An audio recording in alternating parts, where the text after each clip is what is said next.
Hello, it's that time of year when the fields and our garden are full of dandelions. So I decided I'd have a go at making dandelion wine.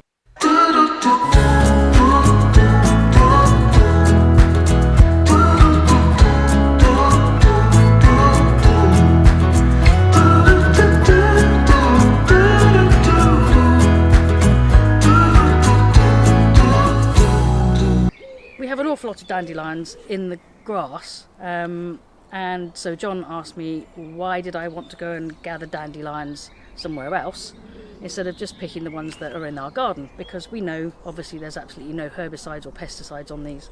Well, part of the reason is because when you pick them, it's really helpful to have a good long stem like that, because you've got to try and take the flower bit off. And trying to get down on my hands and knees to pick all of these was going to take quite a long time.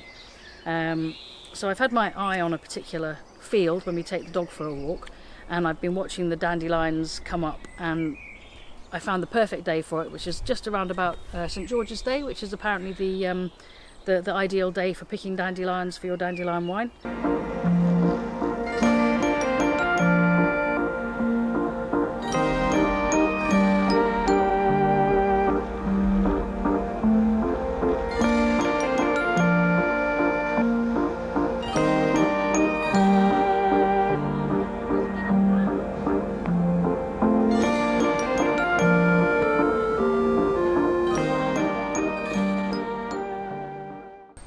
Okay, so it probably took me an hour and a half. It's quite labour intensive.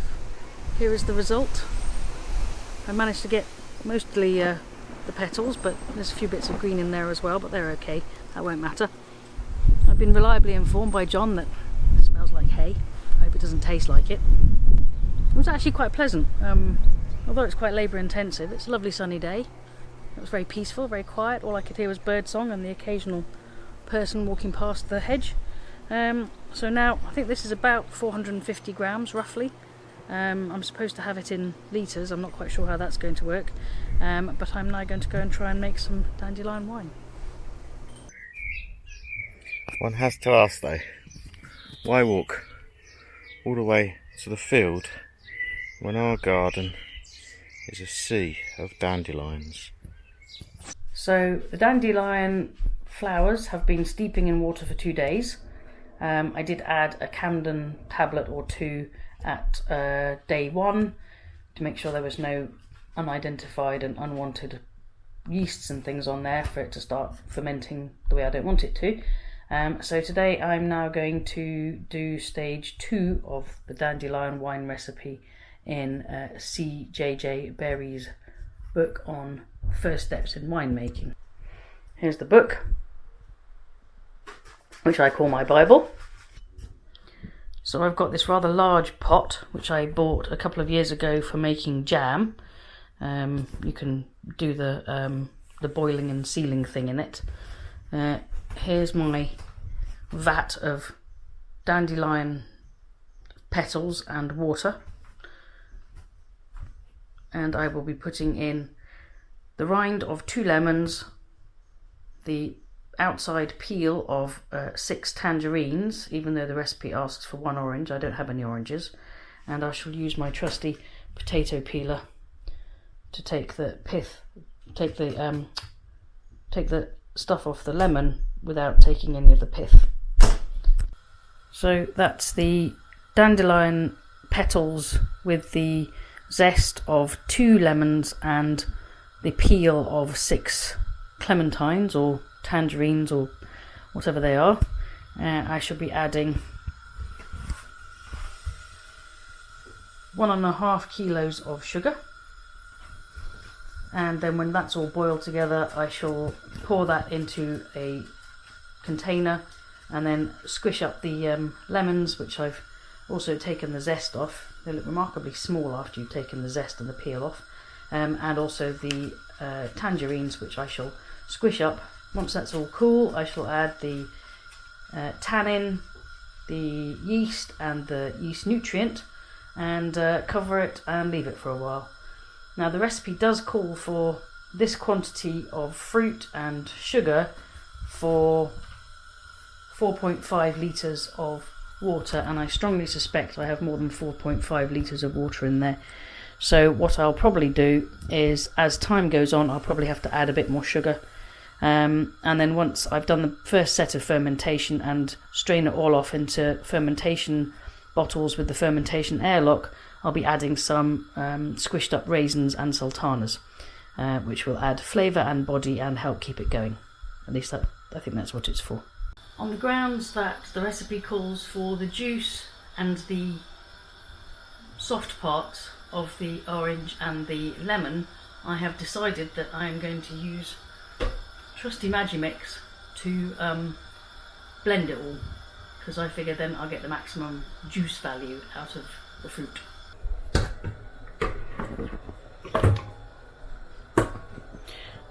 I've sliced it all up a bit first, just because I think that'll probably help. Yum. That smells like summer in Spain. It smells mostly of orange, but with an undertone of, I don't know, it doesn't smell very flowery anyway, or I don't know, vegetably, more vegetably than flowery. Well, we'll see, won't we? So I have to let this boil together for an hour. I'm just going to pop out and see if I can get some flower and also some bedding plants that I saw on my cycle around the area yesterday. I dusted off my bike yesterday and took it for a ride, which was lovely. And I found that a local pub has now got a little village shop going on a Tuesday, Thursday and Saturday. So I'm going to pop along there and see if I can get some flour and some yeast and see what else they have. And there was somebody who was selling some little plug plants from their garden gate, and I have some orders from my neighbours here if they have any to pick up some border plants for them. So that's what I'll be doing shortly, and I'm going to take my mum with me so that she has a little bit of an outing. So it's a bit challenging stirring this on as it's balanced on the left hand quadrant of my cooker hob there.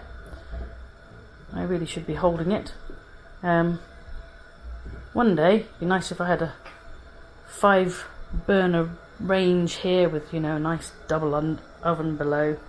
Yeah, one day I'm sure that'll happen. In the meantime, how's this looking? Hubble, bubble, toil and trouble. Apparently it's Shakespeare's birthday today. We celebrated on St. George's Day, so that's the 23rd of April for those of you who are interested. Happy birthday, Shakespeare. After a slightly disastrous start, I accidentally didn't realise I had left the sanitisation stuff in here, and I tipped in almost all of the citrus juice. So I've managed to rush over, find a couple of rather elderly looking tangerines from a neighbour who's kindly donated 4. Thank you, Sarah. You have saved me, hopefully. I have used a lime instead of a lemon because I had one in the cupboard, and I've used one other lemon. So I've sort of rescued the situation. So here goes. Take an empty fermentation vessel. Tip in the orange and lemon, and in this case lime juice.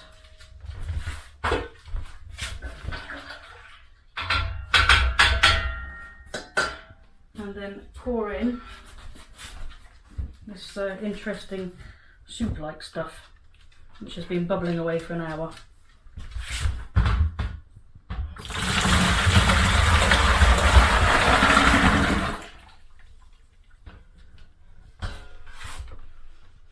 Smells like oranges. Leave that. When it reaches blood heat, I'll add in the yeast nutrient, give it a stir, and then leave it for about 3 days.